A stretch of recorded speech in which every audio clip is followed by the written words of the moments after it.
नमस्कार दोस्तों।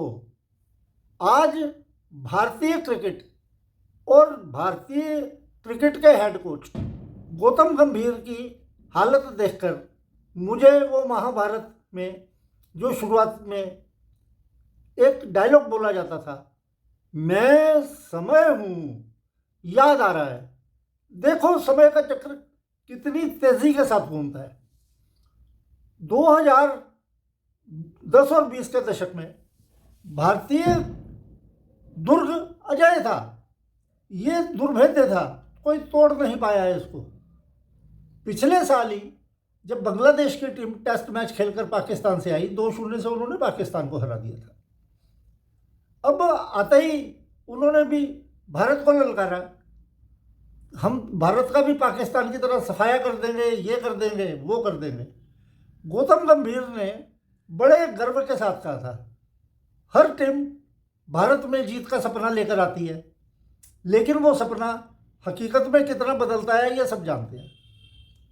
और आज एक बांग्लादेश तो टेस्ट सीरीज हार गया था, उसके बाद समय के घटनाक्रम ने इतनी तेजी के साथ बदल किया कि लगातार न्यूजीलैंड और दक्षिण अफ्रीका ने एक साल के अंदर 2 बार भारत को स्वीप कर दिया है। भारत के अंदर ये गौतम गंभीर शुरू से ही झगड़ालू किस्म का रहा। वीरेंद्र सहवाग ने एक इंटरव्यू में कहा था कि हम इसको जब टेस्ट मैच खेलता था या टीम में हमारी होता था तो इसको खुला छोड़ देते थे, मतलब तो जो मर्जी लड़ाई झगड़ा कर किसी के साथ। इसका मतलब है इसका स्वभाव शुरू से ही इस तरीके का था, वैर विरोध वाला, लड़ाई झगड़े वाला, मिलके चलने वाला नहीं था। अब विराट कोहली और रोहित शर्मा की बात करता हूँ। ये आदमी जब इंग्लैंड के दौरे पर जानी थी टीम, तो पहले रोहित शर्मा ने अचानक से संन्यास लिया, उसके बाद विराट कोहली ने संन्यास लिया। विराट कोहली से इसका झगड़ा जाहिर था और न्यूजीलैंड के दौरे के बाद रोहित शर्मा के साथ भी इसकी खटास चल रही थी। उनको इसने हर कोशिश की कि उनको टीम से विदा कर दिया जाए, इसने तो सफलता नहीं पाई। लेकिन रोहित शर्मा और विराट कोहली दोनों इसकी मंशा को समझ गए और उन्होंने स्वयं ही, क्योंकि क्रिकेटर को सबसे ज़्यादा प्यारी होती है इज्जत, और उन्होंने बड़ी इज्जत कमाई है दोनों ने। तूती बोलती थी एकदम। उन्होंने इससे पहले कि ये कुछ एक्शन ले, उन्होंने खुद ही टेस्ट क्रिकेट को अलविदा कह दिया। अब जो आखिरी टेस्ट मैच में ऑस्ट्रेलिया में रोहित शर्मा बाहर बैठे थे, उन्होंने चाहे जो मर्जी सफाई दी, लेकिन ये बात पक्की है कि गौतम गंभीर की कोचिंग के अंदर रोहित शर्मा उस टेस्ट मैच से ड्रॉप थे।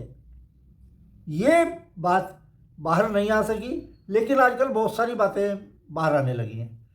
अब गौतम गंभीर की नौबत ये आ गई है कि जिस विराट कोहली और रोहित शर्मा के टेस्ट कैरियर पर इस आदमी ने विराम लगाया है, आज उन्हीं के रहमो करम पर है ये साउथ अफ्रीका के खिलाफ जो वनडे सीरीज है, बहुत कुछ गौतम गंभीर के कैरियर का फैसला भी करेगी। और जहाँ तक उम्मीद है कि भारतीय टीम, क्योंकि रोहित शर्मा और विराट कोहली हैं, ये दोनों अच्छा प्रदर्शन करेंगे और भारत की टीम दक्षिण अफ्रीका को हरा देगी। तो ये बात पक्की है कि रोहित शर्मा और विराट कोहली अगर दोनों दक्षिण अफ्रीका के खिलाफ असफल हो गए तो भारतीय टीम का इतना मादा नहीं है कि सिर्फ ऋषभ पंत और जायसवाल के बूते तुम दक्षिण अफ्रीका को हरा दो। इनका योगदान बहुत अहम होगा और यही कारण है कि आज जिन खिलाड़ियों के टेस्ट कैरियर पर गौतम गंभीर की वजह से विराम लगा है, समय का चक्कर देखो कितनी जल्दी बदलता है। समय कहते हैं पृथ्वी गोल है, आदमी वहां जरूर लौटता है। आज जिन खिलाड़ियों का कैरियर इसने टेस्ट का ख़त्म कर दिया, उन्हीं खिलाड़ियों की मोहताजगी है कि अगर वो चलेंगे तो गौतम गंभीर का हेड कोच का पद बचेगा, नहीं तो उसका सफाया हो जाएगा। क्योंकि भारतीय क्रिकेट कंट्रोल बोर्ड टेस्ट मैचों को तो एक तरफ ले रहा है, उसके बाद अगर वनडे में भी ये पिछड़ जाते हैं तो दक्षिण अफ्रीका के साथ T20 सीरीज गौतम गंभीर के कोई काम नहीं आएगी। भाग्य कितनी जल्दी बदलता है यार। भारत के महान बल्लेबाज सुनील गावस्कर चैंपियन ट्रॉफी जीतने के बाद गौतम गंभीर को बोल दिया कि उसको अपनी जो विनिंग राशि है वो अपने स्टाफ में बांट देनी चाहिए। अब ये था भाई, बहुत ही लीजेंड प्लेयर है मेरे ख्याल से सुनील गावस्कर जैसा बल्लेबाज भारत में तो पैदा नहीं हुआ आज तक। बिना हेलमेट के मार्शल, रॉबर्ट्स, गार्नर, होल्डन ऐसे ऐसे गेंदबाजों का सामना उन्होंने किया। उनको भी आगे से जवाब इसने दे दिया कि मेरे को किसी को बताने की ज़रूरत नहीं है, मेरे को किसी को बताने की ज़रूरत नहीं है कि मुझे अपने पैसे का क्या करना है। और आज सुनील गावस्कर ने मैच्योरिटी दिखाते हुए, जब आज तक पर विक्रांत गुप्ता ने इंटरव्यू लिया उनका, तो उन्होंने गौतम गंभीर का बचाव किया। उन्होंने बोला, उन्होंने अपने दिल में वैर नहीं रखा कि गौतम गंभीर ने ऐसा किया। ये होती है एक बड़े खिलाड़ी की, बड़े आदमी की पहचान। उन्होंने कहा कि जैसे चैंपियन ट्रॉफी जीती तो तुमने कहा रोहित शर्मा ने जिता दी, गौतम गंभीर को कोई अलग से क्रेडिट नहीं दिया, वैसे ही अब ये खिलाड़ी जब दक्षिण अफ्रीका के सामने घुटने टेक गए हैं तो इसमें गौतम गंभीर की क्या गलती है। कोच तुम्हें बता सकता है तुमने कैसे खेलना है, प्लेयरों ने ग्राउंड के ऊपर जाके खुद होना खेलना सीखना। तो गौतम गंभीर की इस चीज़ में कोई गलती नहीं है। और सुनील गावस्कर ने अपना मत दिया कि गौतम गंभीर को हेड कोच पद से नहीं हटाना चाहिए सिर्फ इस हार की वजह से। बाकी गौतम गंभीर में भी बहुत कमी है। मैं उसका दुश्मन नहीं हूँ, मैंने उसको बहुत मैच खिलाया है, मैं अंपायर था DDCA लीग में, और वो जब खेलने आता था तब उसका रूप अलग होता था। बाद में अलग रंग में आ गया। उसको ये वैर विरोध की बातें नहीं करनी चाहिए, जो बहुत ज़्यादा एक्सपेरिमेंट अपनी टीम के साथ कभी किसी नंबर पे, मतलब एक सेटल्ड ऑर्डर रखे, अपने माइंडसेट को क्लियर रखे, कुछ खिलाड़ियों पे भरोसा दिखाए, ये समझे कि ये वनडे नहीं है कि जिसमें ऑलराउंडरों को जितने ज़्यादा भर लोगे तो वो तुम्हारा काम आसान कर देंगे। उसको समझना पड़ेगा कि टेस्ट क्रिकेट विशेषज्ञ बल्लेबाजों का खेल है, विशेषज्ञ गेंदबाजों का खेल है।